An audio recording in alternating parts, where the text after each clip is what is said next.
नमस्कार, मैं मंगला नायक और आप देखना शुरू कर चुके हैं कबीर के न्यूज़। हरियाणा के अंदर हम लगातार चुनाव की हम आपको अपडेट दे रहे हैं। बता देते हैं कि 90 विधानसभा सीट पे चुनाव होना है। 10 सीटें यहाँ से लोकसभा की है, वो पूर्ण बहुमत के साथ बीजेपी के पाले में चलेगी। इस समय है हरियाणा के सिरसा जिले में मौजूद हैं। वो सिरसा जहाँ पर हेडक्वार्टर के बाहर, डिस्ट्रिक्ट हेडक्वार्टर के बाहर धरना तो चल रहा है। हम उस धरने के बारे में भी आपको विस्तृत रिपोर्ट देंगे। उससे पहले मैं आपको चुनाव के बारे में बता देता हूं कि 90 विधायक चुने जाने हैं और इस बार बीजेपी की सरकार है। क्या सत्ता पक्ष वापसी ही करेगा या फिर सत्ता प्रतिपक्ष है वो अपना कमबैक करेगा, ये तो आने वाला वक्त बताएगा। लेकिन एक बार हम आपको धरने की विस्तृत जानकारी दे देते हैं।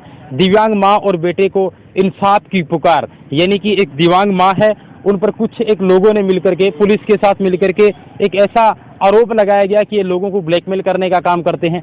और इसके साथ साथ कुछ एक पार्षदों का भी कहना है कि महिला है वो ब्लैकमेल करके किसी के कमरे में रहना और उनको सदा के लिए कब्जे में लेना, ये हमेशा के लिए उनका कारोबार रहा है। पुलिस की तरफ से उनको क्या आश्वासन मिला है और ये धूप के अंदर क्यों धरने पे बैठे हैं, हम उनसे बात करेंगे।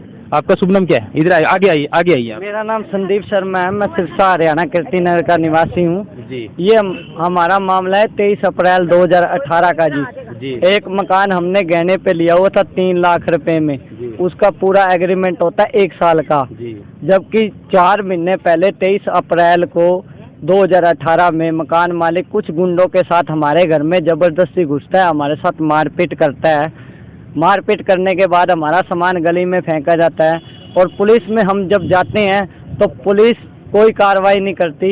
पुलिस पैसे खाकर केस को रफा दफा कर देती है। उसके बाद मेरी माँ को सिविल अस्पताल का नहीं पता था, मुझे सिविल अस्पताल में एडमिट कराया गया। 23 अप्रैल से लेके 27 अप्रैल तक मेरा 5 दिन तक लगातार इलाज चला। उसमें डॉक्टर ने 2 दिन स्टेटमेंट इन नॉट फिट बताया। जो पेशेंट 2 दिन स्टेटमेंट इन नॉट फिट होता है वो सीरियस होता है, उस पर पुलिस 751 की कार्रवाई कैसे होती है? 751 की जो कार्रवाई होती है वो ऐसे हाथ लगाने पे हो जाती है। वो होती है 751 की, जिस पे धारा बनती थी 326 नहीं लगाई पुलिस ने।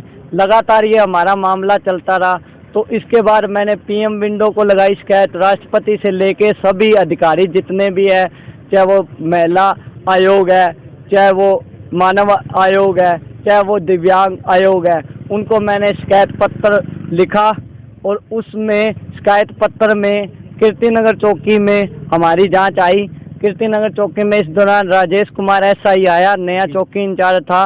उसने मेरी माँ को बुलाया, उसको कहता कि आपकी हिम्मत कैसे हुई ऊपर दरखास्त लिखने की, आप पुलिस को ब्लैकमेल करते हो, ये करते हो, वो करते हो, गाली गलौज करी उसने।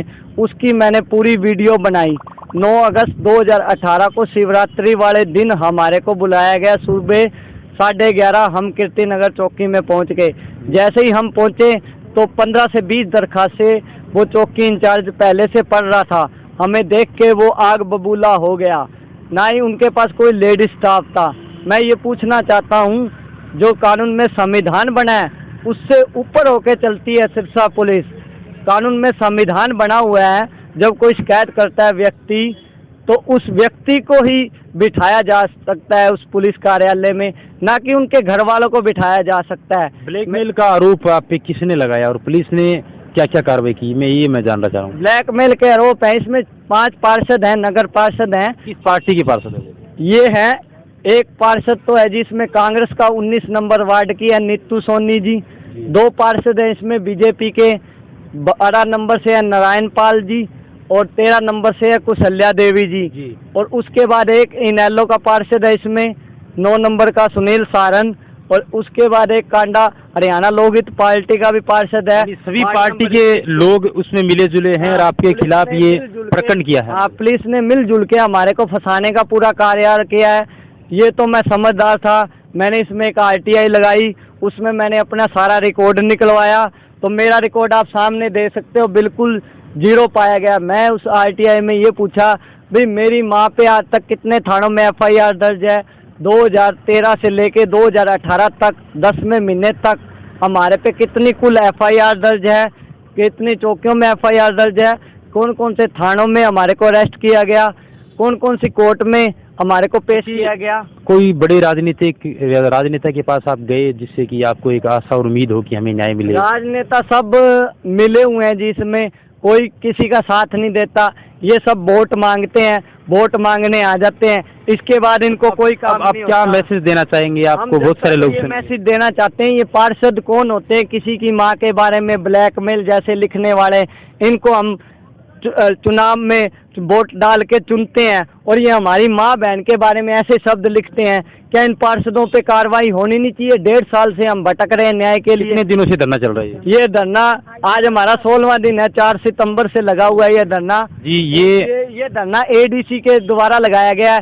इसमें हमने दिव्यांग कोर्ट में एक शिकायत दर्ज करी थी, उसमें दिव्यांग कोर्ट ने 6 महीने की 11 तारीख को डीसी सिरसा को नोटिस किया था। उसमें लिखा गया था ये पुलिस के खिलाफ मामला है, आप पुलिस के अलावा और किसी से इसकी जांच करवाएं। तो डीसी ने 2 महीने तक इस पे कोई कार्रवाई नहीं करी। जब डीसी के पास दूसरा नोटिस आया, डीसी ने तुरंत एक्शन लेते हुए एक इसमें जांच कमेटी बनाई। जांच कमेटी में इसमें 3 मेंबर बनाए गए। एडीसी की अध्यक्षता में ये कमेटी बनी 9 अगस्त 2019 को। उसमें एसडीएम और डीआरओ को शामिल करा गया एडीसी के अलावा।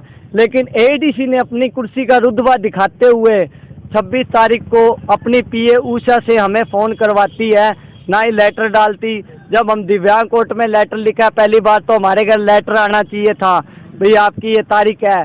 पहली तो गलती उन्होंने वो करी, लेटर नहीं डाला। फिर फ़ोन पे हमारे को बुलाया, हम सुबह 11:30 बजे 27 अगस्त को एडीसी कार्यालय के कक्ष में पहुंच गए। हम माँ बेटे पहुंच गए तो एडीसी अपने कार्यालय कक्ष में हाजिर भी नहीं थी। 3 से भूखे प्यासे हम सुबह से 3 बजे तक वहाँ बैठे रहे। जैसे एडीसी 3 बजे बाद अपने कक्ष में आई तो हम भी एडीसी के कक्ष में चले गए। हमारे को बताया गया एडीसी आ गई, आप अंदर जाके मिल सकते हो। जब हम अंदर पहुँचे तो हम अंदर वहाँ पे नमस्कार मैडम करके बैठ गए और वहाँ पर लगी हुई कुर्सियों पे जैसे ही बैठे, एडीसी चिल्ला के बोली, आपकी हिम्मत कैसे हुई कुर्सी बैठने की, खड़ी होके बात करो। तो मैंने एडीसी से कहा, आप आईएएस अधिकारी हो, आप इस लेडी से ऐसे कैसे बात कर सकते हो? और ये जो कुर्सियाँ लगाई गई हैं ये जनता के लिए बैठने के लिए लगाई गई हैं। लेकिन एडीसी ने हमारे साथ पूरा दुर्व्यवहार किया। उसके बाद मैंने एक आरटीआई भी लगाई है, उसमें वहाँ की सीसीटीवी कैमरे की फोटोज भी मांगी है। पहली बात तो जो जांच कमेटी बनाई गई थी उसमें सभी मेंबर मौजूद होने चाहिए थे और इन पार्षदों को भी बुलाना चाहिए था, इस पुलिस वाले को भी बुलाना चाहिए था। एडीसी की मिली भगत है, एडीसी ने मिली भगत करी है पार्षदों के साथ। क्या लगता है आपको न्याय मिलेगा या फिर नहीं मिलेगा? उम्मीद है? जब तक नहीं मिलेगा हम यहाँ बैठेंगे, इससे भी ज्यादा भीड़ इकट्ठी करेंगे। 16 दिनों में आपके पास कोई राजनेता या फिर कोई विशेष कम्युनिटी के लोग रोज हमारे पे सीआईडी के माध्यम से मैसेज भेजते हैं, ऊपर आके बात करो। हम नहीं जाएंगे, अधिकारियां खुद आके बात करेगा। अधिकारियों की गलती है, पहले तो हमारी दिव्यांग माता के साथ उन्होंने बदतमीजी करी। आप आगे, ये दिव्यांग उनकी माँ है, जबकि क्या कहना है आपका? बेटा ही बोलेगा, मेरे को नहीं आता इतना बोलना नहीं आता। ये इनकी माँ है। आपके मैं विचार जानना चाहूँगी, आप यहाँ के रहने वाले हैं? हाँ जी। क्या लगता है आपको, जायज हुआ है निजायज हुआ है इनके खिलाफ? ये तो नाजायज ही हुआ है जी। ये किसी की माँ के साथ इतना दुर्घटना कर रहे हैं, तो इनकी माँ के साथ ऐसी कोई बात हो जाए तो ये क्या करेंगे?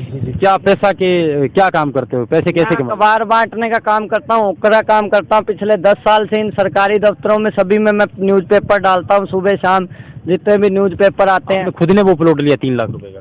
नहीं, प्लॉट नहीं लिया जी, हमने गहने पे मकान लिया। जिस दिन हम खाली करेंगे वो 3 लाख रुपए दे देंगे, हम अपना खाली कर देंगे हम का। तो हरियाणा में हर बारी कब्जा करते हैं। मान लीजिए कि आपके जो पार्षद है वो हर एक पार्टी के हैं, जाहिर सी बात है प्रश्नवाचक चिन्ह लग रहा है कि किस राजनीतिक पार्टी को आप टारगेट करोगे कि जिनकी बदौलत हमारा ये काम नहीं हो रहा? वोट नहीं डालेंगे, किसी भी राजनेता को इस बार हम वोट नहीं डालेंगे, क्योंकि राजनेता ऐसी हरकतें आज भी हमारे धरने पे समर्थन नहीं देने आए। हमने कई बार बोला इस माँ के साथ वो हो रहा है, आप अफसरों से बात करो। मनोहर लाल खट्टर अगर आपकी बात सुने तो क्या कहना चाहेंगे? मनोहर लाल खट्टर को यही मैसेज देना चाहते हैं, एडीसी सिरसा माफी मांगे, नहीं तो अपना यहाँ से रिजाइन दे वो।